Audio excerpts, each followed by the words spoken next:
Hello friends, good morning. നമ്മുടെ Kerala T V സീരിയലിലേക്ക് എല്ലാവർക്കും സ്വാഗതം. അങ്ങനെ മക്കളെ നമ്മുടെ രേവതിയുടെ വീട്ടുകാർ കൊത്തിക്കൊണ്ട് പോകുന്നുള്ള പേടിയിൽ നമ്മുടെ ചന്ദ്രമതി അവിടെ അങ്ങനെ നിൽക്കുന്നു. ഈ സമയത്താണെന്നുണ്ടെങ്കിൽ അവിടെ നമ്മുടെ ശ്രുതിയാണെങ്കിൽ വിവരങ്ങളൊന്നും അറിയാതെ ആകെ വിഷമിച്ച് ടെൻഷൻ അടിച്ചിരിക്കുക. മീരയോട് നീ പോയി ശ്രുതിയോടൊന്നും ചോദിക്കുക, അല്ലെങ്കിൽ ശ്രുതി ഉണ്ടോയെന്നൊന്ന് നോക്കുന്നൊക്കെ പറഞ്ഞ് മീര ചുമ്മാ ഇങ്ങനെ സമാധാനം കെടുത്തിക്കൊണ്ടേ ഇരിക്കുകയാണ് ഈ ശ്രുതി. പാവം നമ്മുടെ രേവതി പുറത്ത് ഇങ്ങനെ വെയിറ്റ് ചെയ്ത് നിൽക്കുക കേട്ടോ. എന്നിട്ട് വാതിൽ ഇങ്ങനെ കൊട്ടിക്കൊട്ടി വിളിക്കുന്നുണ്ട്, പക്ഷെ അവർ വരുന്നില്ല. അപ്പോഴാണ് ചന്ദ്രമതിയൊക്കെ അങ്ങോട്ടേക്ക് കയറി വരുന്നതും രേവതി അവിടെ നിൽക്കുന്നതും കണ്ടത്. അപ്പം നീ എന്താ ഇവിടെയെന്ന് ചോദിച്ചപ്പം ഞാൻ പൂജാരി പറഞ്ഞിട്ട് വന്നതാ അമ്മേ, ശ്രുതിയെ കൂട്ടാൻ അതിന് വന്നാന്ന് പറഞ്ഞപ്പം അച്ഛൻ പറഞ്ഞ ഉടനെ നീ ഇങ്ങോട്ട് ഓടി വരുമോ എന്നും ചോദിച്ചുകൊണ്ട് നേരത്തേക്കും ദേഷ്യപ്പെടുക ചന്ദ്രമതി. വിളക്കിൽ തൊടരുതെന്ന് പറഞ്ഞ് നിന്നെ ഞാൻ അവിടെ നിന്ന് പറഞ്ഞു വിട്ടതല്ലേ എന്ന് ചോദിച്ചു. ഒരു കാര്യത്തിലും നിന്റെ സഹായം വേണ്ട, ശ്രുതിയെ കൂട്ടിക്കൊണ്ട് പോകാനേ ഞങ്ങളുണ്ട്, നീ ഇല്ലാന്നും പറഞ്ഞ് ദേഷ്യപ്പെടുന്നു.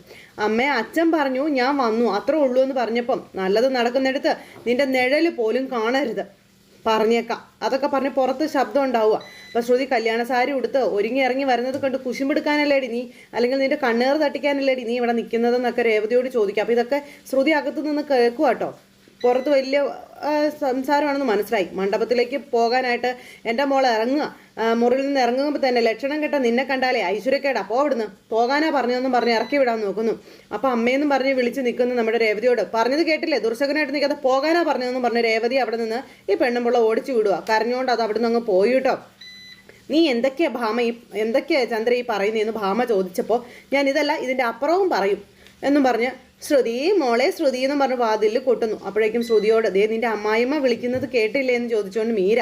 അപ്പം ഞാൻ പറഞ്ഞതിന് ശ്രുതി ഇതുവരെ മറുപടി തന്നിട്ടില്ലല്ലോ, ആളതെങ്ങനെ എടുത്തു എന്ന് തന്നെ എനിക്ക് അറിയില്ല എന്നൊക്കെ പറഞ്ഞു. ശ്രുതി ഇപ്പോൾ ക്ഷേത്രത്തിലുണ്ടാവുമോ, ഇപ്പോൾ പോയി കാണുമെന്നൊക്കെ ശ്രുതി ചോദിക്കുമ്പോൾ മോളെ വാതിൽ തുറക്കുമോളെ, ശ്രുതി റെഡിയായില്ലേ, വാതിൽ തുറക്കുമോളെ എന്നും പറഞ്ഞുകൊണ്ട് ഇങ്ങനെ അവിടെ കിടന്ന് ഒച്ചത്തിൽ വിളിച്ചുകൊണ്ടിരിക്കുക. അപ്പം മീര പറഞ്ഞു നീ ചെന്ന് വാതിൽ തുറക്ക്, എന്താ പറഞ്ഞെന്ന് അറിയാലോന്ന്. അപ്പം ചെന്ന് വാതിൽ തുറന്നപ്പം ശ്രുതി അങ്ങനെ തന്നെ നിൽക്കുക.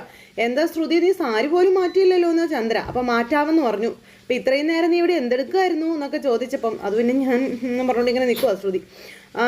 എന്താ മോളെ എന്ത് പറ്റിയെന്ന് ചോദിച്ചു. എന്നിട്ട് പിന്നെ മീരയുടെ അടുത്തേക്ക് വന്നു. അല്ല നീ ഇവളെ റെഡിയാകാൻ വിടാതെ ഇവിടെ സംസാരിച്ചുകൊണ്ടിരിക്കുകയായിരുന്നു അല്ലേന്ന് മീരയോട് ദേഷ്യപ്പെട്ടപ്പം അയ്യോ ഇല്ല, ഞാൻ വിഷയനായി എൻ്റെ കൂടെയുള്ള ഫ്രണ്ട്സൊക്കെ വിളിച്ചു, അതാ സമയം പോയതെന്ന് പറഞ്ഞു. മുഹൂർത്തം ആവാറായി, സാരി പോലും മാറിയിട്ടില്ല, മോള് വേഗം റെഡിയാകാൻ പറഞ്ഞു. അപ്പോൾ സുധി എവിടെയാണെന്ന് ചോദിച്ചപ്പം സുധി അവിടെ വന്നോളും, മോളതൊന്നോർത്ത് ടെൻഷൻ അടിക്കണ്ട, ആണുങ്ങൾക്ക് പിന്നെ കൂടുതൽ സമയമൊന്നും വേണ്ടല്ലോ, നമുക്കല്ലേ സമയം കൂടുതൽ വേണ്ടത്, കുറച്ച് സമയം കൂടി കഴിഞ്ഞാൽ നീ എൻ്റെ വീട്ടിലെ പെണ്ണല്ലേ, എൻ്റെ മരുമകളല്ലേ എന്നൊക്കെ പറഞ്ഞുകൊണ്ട് ഭയങ്കര സ്നേഹം എന്ന് പറഞ്ഞാൽ ഭയങ്കര സ്നേഹം ഈ പറയുന്ന ചന്ദ്രമതിക്ക്. എൻ്റെ സന്തോഷം പറഞ്ഞറിയിക്കാൻ പറ്റില്ല മോളെ, എനിക്ക് 3 മക്കളാണെങ്കിലും എൻ്റെ സ്വപ്നവും പ്രതീക്ഷയും എല്ലാം സുധിയിലായിരുന്നു. അവന് നല്ലൊരു ജോലി, നല്ലൊരു ഭാര്യ, നല്ല ജീവിതം, ഇതിനൊക്കെ വേണ്ടിയിട്ടേ ഞാൻ എന്നും ദൈവത്തിനോട് പ്രാർത്ഥിക്കാറുണ്ടായിരുന്നു എന്നൊക്കെ പറഞ്ഞു. അയ്യോ എന്തൊരു സന്തോഷമാണോ മതി, ദൈവം എൻ്റെ പ്രാർത്ഥന കേട്ടു, രേവതിയെപ്പോലൊരു പെണ്ണിനെ എൻ്റെ മകന് കിട്ടി എന്നൊക്കെ പറഞ്ഞങ്ങനെ, ദേവതയെപ്പോലൊരു പെണ്ണിനെ എൻ്റെ മോന് കിട്ടിയെന്നും പറഞ്ഞു. അപ്പോൾ രേവതിയെ കുറ്റപ്പെടുത്തുക കേട്ടോ അവിടെ നിന്ന്. മതി പറഞ്ഞത്, ഇനി കല്യാണം കഴിഞ്ഞിട്ട് പറയാം, അവർ ഒരുങ്ങട്ടെ എന്ന് പറഞ്ഞുകൊണ്ട് ചന്ദ്രയും ഭാമയും കൂടെ എന്നിട്ട് അവിടെ നിന്ന് അങ്ങ് പോണു. ശ്രുതിയാണ് ടെൻഷൻ അടിച്ച് പകുതി ചത്തു. അപ്പോൾ ഇതെല്ലാം കഴിഞ്ഞതിന് ശേഷം നമ്മുടെ രേവതി നേരെ അച്ഛൻ്റെ അടുത്തേക്ക് ചെന്നപ്പോൾ അച്ഛൻ ചോദിച്ചു മോളെ ശ്രുതി എവിടെയെന്ന്. അത് പിന്നെ അവളെ കൂട്ടിക്കൊണ്ട് വരാനല്ലേ ഞാൻ പറഞ്ഞു വിട്ടത് മോളെ എന്ന് ചോദിച്ചപ്പം അവള് റെഡിയായിട്ടില്ല എന്ന് പറഞ്ഞു. മോള് റെഡിയാക്കി കൊണ്ടുവരണ്ടേ മോളെ, നമ്മുടെ വീട്ടിൽ നിന്ന് ആരെങ്കിലും അവളുടെ കൂടെ വേണ്ടേ എന്നൊക്കെ ചോദിച്ചു. മോള് ചെല്ലാൻ പറഞ്ഞപ്പോഴേക്കും അത് അവളുടെ കൂടെ അമ്മയുണ്ട്, അമ്മ കൂട്ടിക്കൊണ്ട് വന്നോളൂ എന്ന് പറഞ്ഞു. അപ്പോൾ അവൾക്ക് എന്താ അറിയാം മോളെ, ശ്രുതിയോട് അവളുടെ മണ്ടത്തരങ്ങൾ വിളമ്പാൻ വേണ്ടിയിട്ട് അങ്ങനെ നിൽക്കുന്നതാവും. നീയല്ലേ ഈ വീട്ടിലെ മരുമോള്, നീയല്ലേ എല്ലാം നോക്കേണ്ടത്, മോള് വേണം മുന്നിൽ നിന്നെല്ലാം നടത്താനെന്നൊക്കെ പറഞ്ഞ അച്ഛൻ രേവതിയോട് ഒരാൾ വരണ്ടെന്ന് പറഞ്ഞ് ഒരാൾ വരാൻ പറയുന്നു. അപ്പോഴേക്കും അച്ഛൻ്റെ ഫോണിലേക്ക് കോള് വന്നു. അച്ഛൻ ഫോണും വിളിച്ച് അങ്ങ് പോയി കഴിഞ്ഞപ്പം ഞാൻ അങ്ങോട്ട് ചെന്ന് അമ്മ വിഷയം ഉണ്ടാക്കുമല്ലോ എന്നും പറഞ്ഞുകൊണ്ട് നമ്മുടെ രേവതി അവിടെ ഇങ്ങനെ വിഷമിച്ച് നിൽക്കും. എന്നിട്ട് രേവതി അങ്ങ് പോയിട്ടോ. അങ്ങനെ ഇരിക്കുമ്പോൾ ആൻറ്റിയുടെ ഫോണിലേക്ക് കോള് വന്നു. അപ്പോൾ നമ്മുടെ ശ്രുതിയുടെ അമ്മയാണ് വിളിക്കുന്നത്.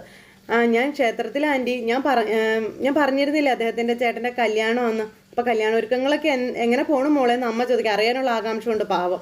അപ്പോൾ താലികെട്ടൊക്കെ നടന്നോന്ന് ചോദിച്ചപ്പോൾ ഇല്ല ആൻറ്റി, കുറച്ച് മുൻപ് ആ പെണ്ണ് ക്ഷേത്രത്തിൽ വന്നത്, ഒരുങ്ങുന്നതേ ഉള്ളൂ എന്നൊക്കെ പറഞ്ഞു.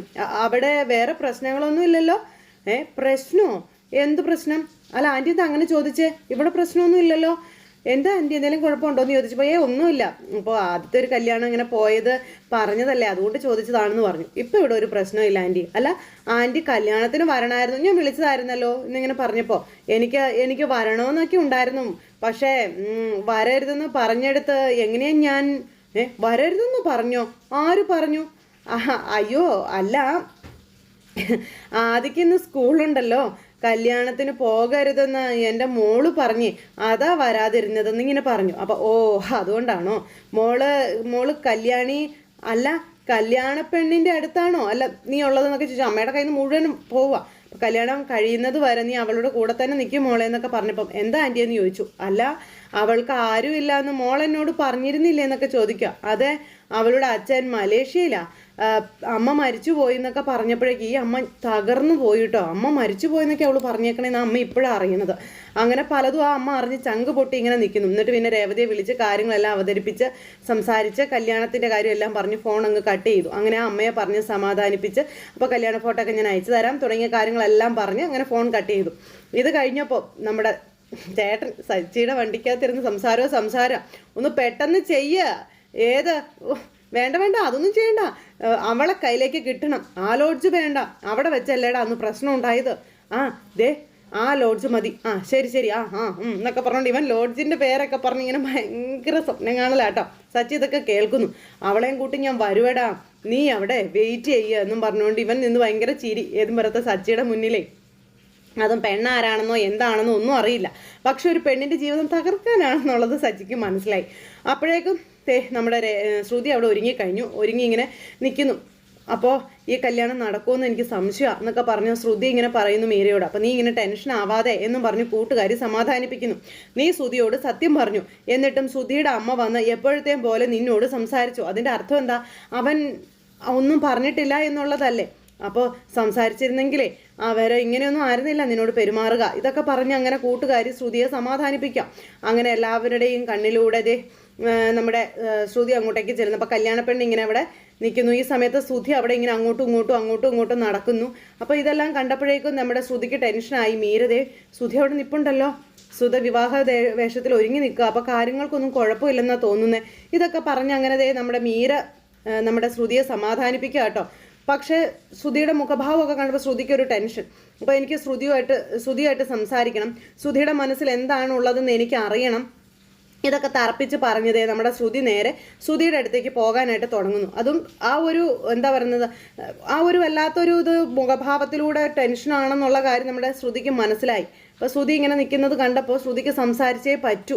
അപ്പം നീ ചുമ്മാ ആവശ്യമില്ലാത്തതിനൊന്നും പോകരുതെന്ന് പറഞ്ഞു മീര. പക്ഷെ സംസാരിച്ചേ പറ്റൂ എന്ന് പറഞ്ഞുകൊണ്ട് ഇങ്ങനെ ആ ഒരു ഇതിൽ നമ്മുടെ ശ്രുതി നിൽക്കുക. ഈ സമയത്ത് നമ്മുടെ ശ്രുതിയുടെ അടുത്തേക്ക് ശ്രീ വന്നു. ഏട്ടൻ ഇവിടെ വന്ന് നിൽക്കുകയാണോ എന്നും ചോദിച്ചു. എന്തു പറ്റി ഏട്ടാ, ഏട്ടൻ്റെ മുഖം ഒന്ന് വല്ലാതിരിക്കുന്നതെന്ന് ചോദിച്ചു. അപ്പോൾ നീ ചെല്ല്, ഞാൻ വരാം എന്ന് പറഞ്ഞു നമ്മുടെ ശ്രുതി. അപ്പോൾ ശ്രുതി ഇതൊക്കെ കണ്ടുകൊണ്ട് നിൽക്കുക കേട്ടോ. ശ്രുതിക്കാണെങ്കിൽ മനസ്സിലായി മൊത്തത്തിൽ പ്രശ്നമാണെന്ന്. വേഗം തന്നെ ശ്രുതി മീരയും കൂട്ടിക്കൊണ്ട് ശ്രുതിയുടെ അടുത്തേക്ക് ചെല്ലുക. എനിക്ക് ശ്രുതിയുടെ അവസ്ഥ മനസ്സിലാകും, പിന്നെ ആർക്കാണെങ്കിലും ഇതൊന്നും ഉൾക്കൊള്ളാൻ പറ്റില്ല എന്നൊക്കെ പറഞ്ഞിട്ട് ശ്രുതി ഇങ്ങനെ വന്ന് നിന്ന് ശ്രുതിയോട് പറയുന്നു. ശ്രുതി ഇങ്ങനെ നോക്കുക കേട്ടോ. എനിക്ക് വേറെ വഴിയില്ലെന്നും പിന്നെ ശ്രുതിയുടെ തീരുമാനത്തിനായി ഞാൻ വെയിറ്റ് ചെയ്യുകയാണെന്നൊക്കെ പറഞ്ഞുകൊണ്ട് ശ്രുതി ഇങ്ങനെ പറയുന്നു. ശ്രുതി ഇങ്ങനെ നോക്കി നിൽക്കുക കേട്ടോ.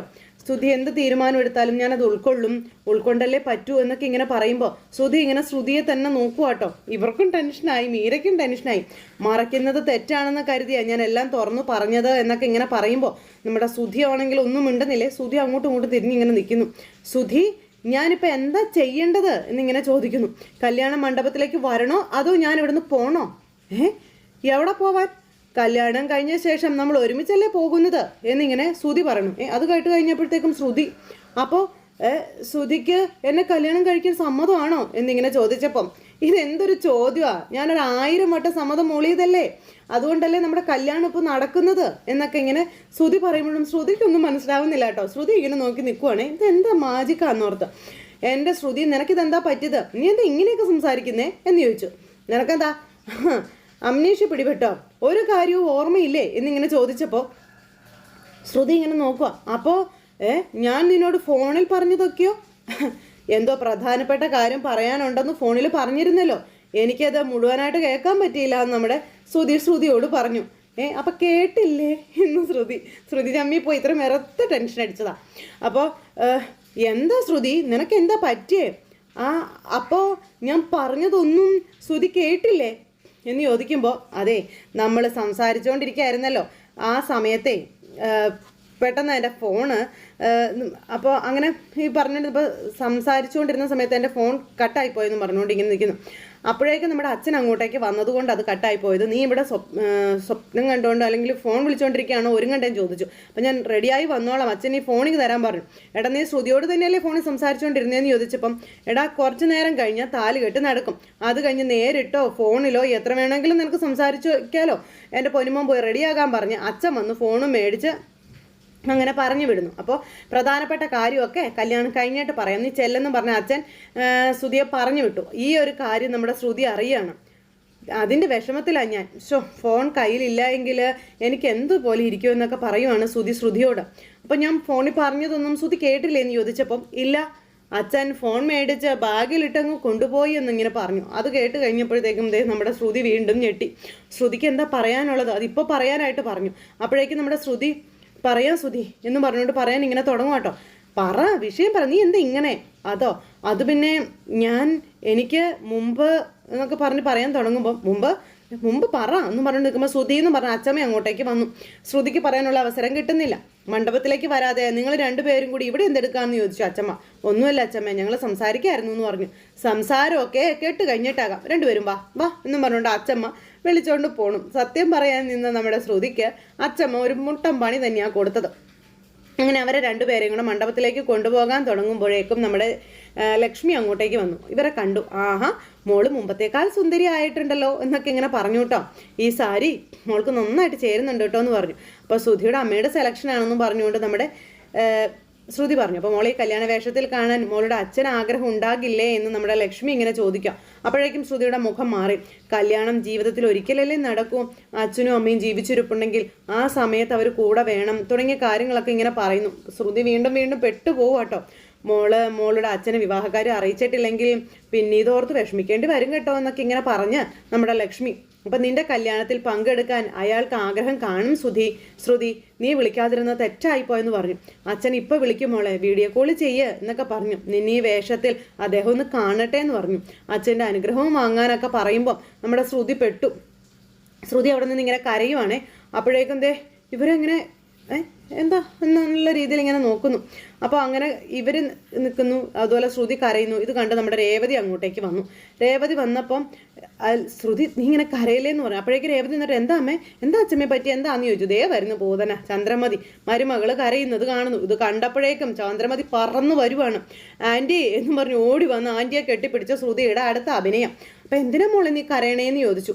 സന്തോഷമായിട്ട് ഇരിക്കേണ്ട സമയമല്ലേ ഇത്, എന്തു പറ്റി, എന്തിനാ നീ കരയുന്നതെന്ന് ചോദിച്ചപ്പം സന്തോഷത്തിലായിരുന്നു ഞാൻ, അതിനിടയിലാ അച്ഛനെ ഓർമ്മപ്പെടുത്തിയതെന്നൊക്കെ പറഞ്ഞുകൊണ്ട് നമ്മുടെ ശ്രുതി ചന്ദ്രമതിക്ക് പറഞ്ഞു കൊടുത്തു.